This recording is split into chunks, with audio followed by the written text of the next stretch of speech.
Hi friends, welcome to Varsha's lecture class. Marketing management എന്ന subject ആയിരുന്നു last ക്ലാസ്സിൽ നമ്മൾ ഡിസ്കസ് ചെയ്തത്. ഇത് അതിൻ്റെ കണ്ടിന്യൂഷൻ പാർട്ടാണ്. അപ്പോൾ ലാസ്റ്റ് ക്ലാസ്സിൽ നമ്മൾ മാർക്കറ്റിംഗ് എന്താണ്, മാർക്കറ്റിംഗിൻ്റെ meaning, definitions, marketing management, nature of marketing, ഇത്രയും ടോപ്പിക്സ് ആണ് ഡിസ്കസ് ചെയ്തത്. ഇന്നത്തെ ക്ലാസ്സിൽ നമ്മൾ പഠിക്കാൻ പോകുന്നത് scope of marketing, functions of marketing, objectives of marketing. അപ്പോൾ എല്ലാവരും ഈ ചാനൽ ഒന്ന് സബ്സ്ക്രൈബ് ചെയ്തോളൂ, ആ ബെൽ ബട്ടൺ കൂടെ ഒന്ന് അമർത്തിക്കോളൂ. So let's start the class. First of all, scope of marketing. Scope of marketing the first step ആണ് study of consumer needs and wants. Okay, നമ്മൾ ലാസ്റ്റ് ക്ലാസ്സിൽ ഡിസ്കസ് ചെയ്തപ്പോഴും പറഞ്ഞിരുന്നു കസ്റ്റമേഴ്സിൻ്റെ നീഡ്സും വാണ്ട്സും ആണ് നമ്മൾ ഐഡൻറ്റിഫൈ ചെയ്തിട്ട് അവരെ സാറ്റിസ്ഫൈ ചെയ്യാനായിട്ട് ആ നീഡ്സും വാണ്ട്സിനെ നമ്മൾ പ്രൊഡക്റ്റ് ആൻഡ് സർവീസസിൻ്റെ ഫോമിലാക്കുന്നതെന്ന് പറഞ്ഞിരുന്നു. അപ്പോൾ അതുകൊണ്ട് തന്നെ ഫസ്റ്റ് സ്കോപ്പ് എന്ന് പറയുന്നത് study of consumer needs and wants ആണ്. അപ്പോൾ അവരെ സാറ്റിസ്ഫൈ ചെയ്യാനുള്ള പ്രോഡക്ട്സും സർവീസസും നമ്മൾ പ്രൊഡ്യൂസ് ചെയ്യണമെങ്കിൽ അവരുടെ നീഡ്സും വാണ്ട്സും എന്താണെന്ന് നമ്മൾ ഐഡൻറ്റിഫൈ ചെയ്തിരിക്കണം. ഓക്കെ, ഇനി നെക്സ്റ്റ് സ്റ്റെപ്പ് നോക്കാം, study of consumer behaviour. Okay, study of consumer behaviour എന്ന് വെച്ചാൽ എന്താണ്? ബയ്യറിൻ്റെ ബിഹേവിയറിനെ കുറിച്ച് നമ്മളൊരു അനാലിസിസ് ചെയ്യണം. ഓക്കെ, ബയ്യറിൻ്റെ ബിഹേവിയറെ കുറിച്ചുള്ള അനലൈസ് നമ്മുടെ മാർക്കറ്റ് സെഗ്മെൻറ്റേഷനും ടാർഗറ്റിങ്ങിനും എല്ലാം ഹെൽപ്പ് ചെയ്യും. ഓക്കെ, നെക്സ്റ്റ് സ്കോപ്പ് നോക്കാം, product planning and development. Product planning and development എന്ന് പറയുമ്പോഴത്തേക്കും അത് സ്റ്റാർട്ട് ചെയ്യുന്നത് പ്രോഡക്റ്റ് ഐഡിയയുടെ ജനറേഷനിലും എൻഡ് ചെയ്യുന്നത് പ്രോഡക്റ്റ് ഡെവലപ്മെൻറ്റിലായിരിക്കും. അതായത് ആ ഒരു പ്രോഡക്റ്റ് എങ്ങനെ നമുക്ക് പ്ലാൻ ചെയ്യണം. അപ്പോൾ ആദ്യമേ നമുക്ക് ആ പ്രോഡക്റ്റ് ഐഡിയ വരികയാണ്. ഓക്കെ, പ്രോഡക്റ്റ് എങ്ങനെ നമ്മൾ ക്രിയേറ്റ് ചെയ്യണോ എന്നുള്ളത്. അതിനുശേഷം അത് ആ ഒരു പ്രോഡക്റ്റ് ഡെവലപ്മെൻറ്റിലാണ് എൻഡ് ചെയ്യുന്നത്. അതാണ് പ്രോഡക്റ്റ് പ്ലാനിങ് ആൻഡ് ഡെവലപ്മെൻറ്റ് എന്ന് പറയുന്നത്. ഓക്കെ, നെക്സ്റ്റ് സ്കോപ്പ് എന്ന് പറയുന്നത് പ്രൈസിങ് ആണ്. പ്രൈസിങ് എന്ന് പറയുമ്പോഴത്തേക്കും ആ ഒരു പ്രോഡക്റ്റിനുള്ള പ്രൈസ് ഡിറ്റർമിൻ ചെയ്യുന്ന പ്രോസസ്സാണ്. അപ്പോൾ ഓരോ പ്രോഡക്റ്റിനും ഡിഫറെൻ്റ് ആയിട്ടുള്ള പ്രൈസ് ആയിരിക്കും. അപ്പോൾ ആ ഒരു പ്രോഡക്റ്റ് ലൈഫ് സൈക്കിളൊക്കെ നോക്കിയിട്ടാണ് നമ്മൾ പ്രോഡക്റ്റിന് പ്രൈസ് ഡിറ്റർമിൻ ചെയ്യുന്നത്. നെക്സ്റ്റ് സ്കോപ്പ് എന്ന് പറയുന്നത് ഡിസ്ട്രിബ്യൂഷൻ ആണ്. ഡിസ്ട്രിബ്യൂഷൻ എന്ന് പറയുന്നത് ഏറ്റവും ഇമ്പോർട്ടൻ്റ് ആയിട്ടുള്ള ഒരു സ്കോപ്പാണ്. ബിക്കോസ് നമ്മൾ ആ ഒരു ചാനൽ ഓഫ് ഡിസ്ട്രിബ്യൂഷൻ ചൂസ് ചെയ്യുന്നതാണ്. അതുപോലെ നമ്മൾ മാക്സിമം സെയിൽസും മാക്സിമം പ്രോഫിറ്റും ഈ ഡിസ്ട്രിബ്യൂഷനിലൂടെ നമ്മൾ ഒക്കർ ചെയ്യണം. അതുപോലെ കൺസ്യൂമേഴ്സിന് മിനിമം കോസ്റ്റിലായിരിക്കണം പ്രോഡക്ട്സ് ഓഫർ ചെയ്യേണ്ടത്. ഓക്കെ, നെക്സ്റ്റ് സ്കോപ്പ് എന്ന് പറയുന്നത് പ്രൊമോഷൻ. പ്രൊമോഷൻ എന്ന് പറയുമ്പോഴത്തേക്ക് പ്രൊഡക്റ്റിൻ്റെ പ്രൊമോഷനാണ്. അപ്പോൾ അത് എല്ലാവർക്കും അറിയാലോ. അതിനകത്ത് വരുന്നത് എന്തൊക്കെയാണ്? അഡ്വർടൈസിങ് വരും, സെയിൽസ് പ്രൊമോഷൻ വരും, പേഴ്സണൽ സെല്ലിംഗ്, അങ്ങനെയുള്ള കാര്യങ്ങളൊക്കെ വരും. Okay, next scope customer satisfaction. അപ്പോൾ നമ്മൾ ഈ പ്രൊഡ്യൂസ് ചെയ്യുന്ന പ്രൊഡക്റ്റും സർവീസസും, നമ്മൾ ഓഫർ ചെയ്യുന്ന പ്രൊഡക്റ്റും സർവീസസും കസ്റ്റമേഴ്സിനെ സാറ്റിസ്ഫൈ ചെയ്യാൻ പറ്റണം. കസ്റ്റമർ സാറ്റിസ്ഫാക്ഷൻ നമുക്ക് കിട്ടണം. അതാണ് കസ്റ്റമർ സാറ്റിസ്ഫാക്ഷൻ. ഇനി ലാസ്റ്റ് സ്കോപ്പ് എന്ന് പറയുന്നത് മാർക്കറ്റിംഗ് കൺട്രോൾ ആണ്. മാർക്കറ്റിംഗ് കൺട്രോൾ എപ്പോഴാണ് നമുക്ക് ചെയ്യാൻ പറ്റുന്നത്? മാർക്കറ്റിംഗ് ഓഡിറ്റിങ്ങിലൂടെയാണ് മാർക്കറ്റിംഗ് കൺട്രോൾ നമുക്ക് ചെയ്യാൻ പറ്റുന്നത്. അപ്പോൾ ഇത് ഇത്രയാണ് സ്കോപ്പ് ഓഫ് മാർക്കറ്റിംഗ് എന്ന് പറയുന്നത്. ഓക്കെ, എല്ലാവർക്കും മനസ്സിലായല്ലോ? ഒന്നുകൂടെ നമുക്കൊന്ന് നോക്കാം. First one, study of consumer needs and wants, study of consumer behaviour, product planning and development, pricing, distribution, promotion, customer satisfaction, marketing control. ഇത് ഇത്രയാണ് സ്കോപ്പ് ഓഫ് മാർക്കറ്റിംഗ് എന്ന് പറയുന്നത്. ഓക്കെ, ഇനി നമുക്ക് ഫങ്ഷൻസ് ഓഫ് മാർക്കറ്റിംഗ് നോക്കാം.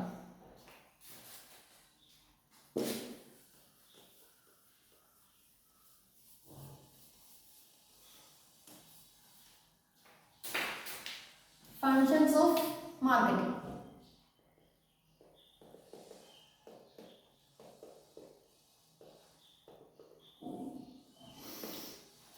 ഫങ്ഷൻസ് ഓഫ് മാർക്കറ്റിംഗിലെ first step എന്ന് പറയുന്നത് marketing research.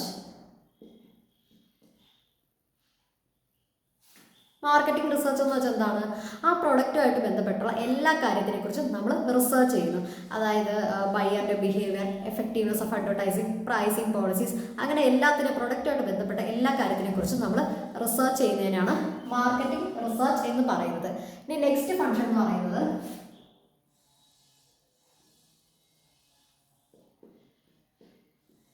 Product planning and development. Product planning and development നമ്മൾ നേരത്തെ സ്കോപ്പിനകത്ത് പറഞ്ഞല്ലോ. പ്രോഡക്റ്റ് ഐഡിയ ജനറേറ്റ് ചെയ്തിട്ട് ആ ഒരു പ്രോഡക്റ്റ് ഡെവലപ്മെന്റിൽ എൻഡ് ചെയ്യുന്നു. അതായത് ഇപ്പോൾ ആ ഒരു പ്രോഡക്റ്റിന്റെ ടൈപ്പ് എങ്ങനെ ആയിരിക്കണം, സൈസ്, ക്വാളിറ്റി, സ്റ്റൈൽ, കളർ, ഇതൊക്കെയാണ് പ്രോഡക്റ്റ് പ്ലാനിങ് ആൻഡ് ഡെവലപ്മെന്റിനകത്ത് വരുന്നത്. ഇനി തേർഡ് ഫംഗ്ഷൻ എന്ന് പറയുന്നത് ബൈയിങ് ആൻഡ് അസംബ്ലിങ്.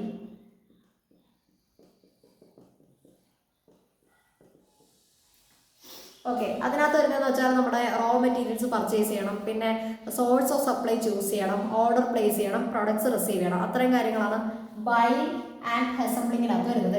ഇനി നെക്സ്റ്റ് ഫംഗ്ഷൻ എന്ന് പറയുന്നത് പാക്കേജിംഗ് ആണ്. പാക്കേജിംഗ് എന്ന് പറയുമ്പോഴത്തേക്ക് പ്രോഡക്റ്റ്സ് നമുക്ക് സേഫ് ആയിട്ട്, അതായത് കൺസ്യൂമറിന്റെ കയ്യിൽ എത്തുന്നവരെ പ്രൊഡക്ട്സിന് ഡാമേജ് ഒന്നും കൂടാതെ സേഫ് ആയിട്ടിരിക്കണം. അതിനുവേണ്ടി പ്രൊഡക്ട്സ് എന്ത് ചെയ്യണം, നന്നായിട്ട് റാപ്പ് ചെയ്യണം. ഇനി ബോട്ടിൽ ചെയ്യാൻ പറ്റുന്ന പ്രൊഡക്ട്സ് ആണെങ്കിൽ നല്ലപോലെ ബോട്ടിൽ ചെയ്തിരിക്കണം. ബോട്ടിലിംഗ് ഓഫ് പ്രൊഡക്ട്സ് അല്ലെങ്കിൽ റാപ്പിംഗ് ഓഫ് പ്രൊഡക്ട്സ്, അതാണ് പാക്കേജിങ്ങിനകത്ത് വരുന്നത്. ഇനി നെക്സ്റ്റ് എന്ന് പറയുന്നത്, next function standardisation and grading. എന്താണ് സ്റ്റാൻഡർഡൈസേഷൻ ആൻഡ് ഗ്രേഡിംഗ് എന്ന് പറയുമ്പോഴത്തേക്ക് ആ പ്രോഡക്റ്റ്സിന് ഒരു സ്റ്റാൻഡേർഡ് അല്ലെങ്കിൽ ഒരു ക്വാളിറ്റി സെറ്റ് ചെയ്യുന്നതാണ് സ്റ്റാൻഡർഡൈസേഷൻ ആൻഡ് ഗ്രേഡിംഗ് എന്ന് പറയുന്നത്. നെക്സ്റ്റ് ഫംഗ്ഷൻ എന്താണ്, ബ്രാൻഡിങ്. ബ്രാൻഡിങ് എന്ന് പറയുമ്പോൾ എന്താണ്, നമ്മുടെ ആ ഒരു പ്രൊഡക്റ്റിനെ മറ്റ് കമ്പനിയുടെ പ്രൊഡക്റ്റിൽ നിന്ന് ഈസി ആയിട്ട് ഐഡന്റിഫൈ ചെയ്യാൻ വേണ്ടിയിട്ട് കമ്പനി തന്നെ എന്ത് ചെയ്യുന്നത്, നെയിം, സിംബൽ, ഡിസൈൻ അതൊക്കെ ക്രിയേറ്റ് ചെയ്യുന്നതിനാണ് ബ്രാൻഡിങ് എന്ന് പറയുന്നത്. അടുത്ത ഫംഗ്ഷൻ നോക്കാം, പ്രൈസിംഗ് ആണ് അടുത്ത ഫംഗ്ഷൻ. ഓക്കെ, പ്രൈസ് എന്ന് പറയുമ്പോഴത്തേക്ക് എന്താണ്, ആ ഒരു പ്രോഡക്റ്റിന്റെ കോസ്റ്റ്, അതുപോലെ സർവീസസ് ഓഫേർഡ്, അതുപോലെ പ്രൈസിങ് പോളിസീസ്, അതുപോലെ മാർക്കറ്റിംഗ് പോളിസീസ്, ഡിമാൻഡ്, അങ്ങനെയുള്ള കാര്യങ്ങളൊക്കെയാണ് പ്രൈസിങ്ങിനകത്ത് വരുന്നത്. ഇനി അടുത്ത ഫംഗ്ഷൻ നോക്കാം. അടുത്ത ഫംഗ്ഷൻ എന്ന് പറയുന്നത് പ്രൊമോഷൻ ആണ്. പ്രൊമോഷൻ നമ്മൾ പറഞ്ഞായിരുന്നല്ലോ, ആ പ്രോഡക്റ്റിന്റെ പ്രൊമോഷൻ ആണ്, അതായത് advertising, sales promotion, personal selling അതൊക്കെയാണ് വരുന്നത്. നെക്സ്റ്റ് എന്ന് പറയുന്നത് ഡിസ്ട്രിബ്യൂഷൻ ആണ്. ഡിസ്ട്രിബ്യൂഷൻ എന്ന് പറയുമ്പോഴത്തേക്കും ആ ഒരു ചാനൽ ഓഫ് ഡിസ്ട്രിബ്യൂഷൻ ഏതാണ് സെലക്ട് ചെയ്യുന്നു. അടുത്ത ഫംഗ്ഷൻ എന്ന് പറയുന്നത് സെല്ലിംഗ് ആണ്, അതായത് പൊട്ടൻഷ്യൽ കസ്റ്റമേഴ്സിന് നമ്മൾ പ്രൊഡക്റ്റ് സെൻഡ് ചെയ്യുന്നു, അതുപോലെ ഡിമാൻഡ് ക്രിയേറ്റ് ചെയ്യുന്നു. നെക്സ്റ്റ് എന്ന് പറയുന്നത് സ്റ്റോറേജ് ആൻഡ് വെയർ ഹൗസിംഗ് ആണ്. Storage and warehousing. Storage and warehousing എന്ന് പറയുമ്പോഴത്തേക്ക് എന്താണ്, ആ ഒരു പ്രൊഡക്റ്റ് നമുക്ക് കീപ്പ് ചെയ്യാനായിട്ട് പ്രോപ്പർ ആയിട്ടുള്ള ഒരു പ്ലേസ് ഉണ്ട്, ഡാമേജ് ഒന്നും കൂടാതെ കീപ്പ് ചെയ്യാൻ വേണ്ടിയിട്ട്. Okay, and last one is transportation. Last function ആണ് ട്രാൻസ്പോർട്ടേഷൻ എന്ന് പറയുന്നത്. ട്രാൻസ്പോർട്ടേഷൻ എന്ന് പറയുമ്പോഴത്തേക്ക് എന്തൊക്കെയാണ്, ഡിഫറെന്റ് മോഡ്സ് ഓഫ് ട്രാൻസ്പോർട്ട് ഉണ്ട്. അപ്പോൾ ഏത് ട്രാൻസ്പോർട്ടാണ് നമ്മൾ ചൂസ് ചെയ്യണം, അതായത് ഇപ്പോൾ റെയിൽ ട്രാൻസ്പോർട്ട് ഉണ്ട്, റോഡ് ട്രാൻസ്പോർട്ട് ഉണ്ട്, വാട്ടർ ട്രാൻസ്പോർട്ട് ഉണ്ട്, എയർ ട്രാൻസ്പോർട്ട് ഉണ്ട്. അപ്പോൾ ഏതാണ് നമ്മൾ ചൂസ് ചെയ്യണം. അപ്പോൾ ഇത് ഇത്രയാണ് ഫങ്ഷൻസ് ഓഫ് മാർക്കറ്റിംഗ് എന്ന് പറയുന്നത്. എന്തൊക്കെയാണ്, marketing, research, product planning and development, buying and assembling, packaging, standardisation and grading, branding, pricing, promotion, distribution, selling, storage and warehousing, transportation. Clear അല്ലേ? അപ്പോൾ ഇത്രയാണ് functions of marketing functions of marketing എന്ന് പറയുന്നത്. ഇനി നമുക്ക് ഒബ്ജക്റ്റീവ്സ് ഓഫ് മാർക്കറ്റിംഗ് നോക്കാം.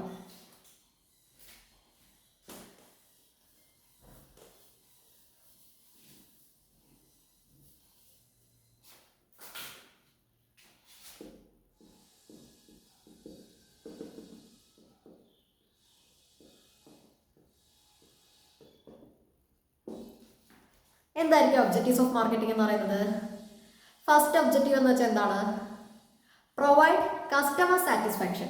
Okay, എന്താണ്, provide customer satisfaction, അതായത് മാർക്കറ്റിങ്ങിലൂടെ നമുക്ക് കസ്റ്റമേഴ്സിനെ സാറ്റിസ്ഫൈ ചെയ്യാൻ പറ്റണം. അതാണ് നമ്മുടെ ഫസ്റ്റ് ഒബ്ജക്റ്റീവ് എന്ന് പറയുന്നത്. സെക്കൻഡ് ഒബ്ജക്റ്റീവ് എന്താണ്, ഇൻക്രീസ് ഇൻ ഡിമാൻഡ്, അത് ആ ഒരു പ്രൊഡക്റ്റിന്റെ ഡിമാൻഡ് നമുക്ക് ഇൻക്രീസ് ചെയ്യാൻ പറ്റണം. അതാണ് ഇൻക്രീസിങ് ഡിമാൻഡ് എന്ന് പറയുന്നത്. ഓക്കെ, നെക്സ്റ്റ് ഒബ്ജക്റ്റീവ് എന്താണ്, provide better quality product to the customers. Okay, അപ്പോൾ നമുക്ക് കസ്റ്റമേഴ്സിന് എന്താണ്, നമ്മൾ കസ്റ്റമേഴ്സിന് എപ്പോഴും ബെറ്റർ ക്വാളിറ്റി ആയിട്ടുള്ള പ്രോഡക്റ്റ്സ് ആയിരിക്കണം പ്രൊവൈഡ് ചെയ്യേണ്ടത്. അതാണ് തേർഡ് ഒബ്ജക്റ്റീവ് എന്ന് പറയുന്നത്. ഇനി ഫോർത്ത് ഒബ്ജക്റ്റീവ് നോക്കാം, create goodwill for the organisation. ഓർഗനൈസേഷന് ഗുഡ്വിൽ ക്രിയേറ്റ് ചെയ്യാൻ പറ്റണം. അതാണ് ഫോർത്ത് ഒബ്ജക്റ്റീവ്. ഇനി ലാസ്റ്റ് ഒബ്ജക്റ്റീവ് എന്ന് പറയുന്നത് ജനറേറ്റ്